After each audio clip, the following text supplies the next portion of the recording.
আচ্ছা বাবা, মাকে কষ্ট দিয়ে লাভটা কী ছিল বলো? সেটা তো আর কোনো কিছু হয় নাই। তোমার দোষ, আমার মার দোষ না। হুম, যাই আমার মাকে কষ্ট দিবে তার সাথে আর কথা বলবো না, তার তার বাসায় আর যাবো না আমি জীবনে। তাকে আমি আর চিনি না, আমার ভাইকে চিনি না, আমার মাকে চিনি, আমার নানু নানি, আমার মামা চিনি, আমার আন্টি আঙ্কেল চিনি, ওদেরকে আমি একদমই চিনি না।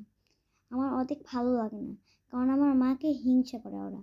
আমার ভালো লাগে না, আমার মাকে হিংসা করে একমাত্র ওরা। আমার মার থেকে বাসায় বের করে দিয়েছে আমার মাকে, আর আমার মা অনেক কষ্ট পাচ্ছে আমার ভাইয়ের জন্য।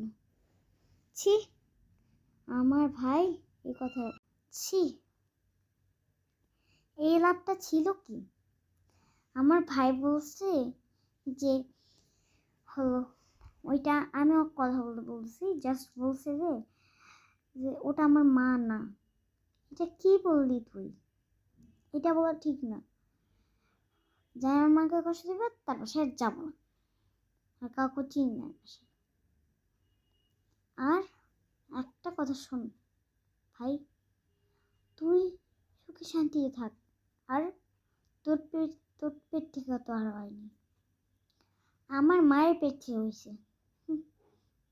তা তখন শাসন করে ওই যাকে বাবা নিয়ে নিও। শাসন করা এত সহজ না রে। ঠিক আছে, আম্মু ক্লাবটা কি ছিল এত কষ্ট দিয়ে, ঠিক আছে মা কষ্ট দিয়ে, পরে দেখিস শাসন করার পর কিরকম লাগে তো। ঠিক আছে থাক। আর হলো, আর মাকে কোনোদিন কষ্ট দিবে না, কলও দিবে না, টাকা ছাড়া তোমরা বাঁচো না।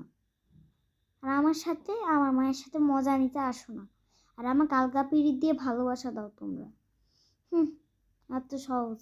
আমার ফিপিন এই আমার আমার আম্মুর সাথে যেটা কি বলছে, আমার ভাই এত খারাপ কেন? আমার ভাই জঘন্য একটা খারাপের দল সবাই।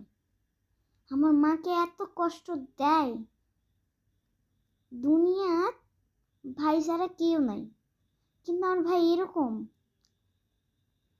জীবনেও জানতাম না আমার এরকম হবে। ঠিক আছে, ভালো থাক। জীবনে কি ছিল মা ছাড়া? মা ছাড়া কিছুই নাই। এটা সত্যি কথা, মা ছাড়া কিছু নেই।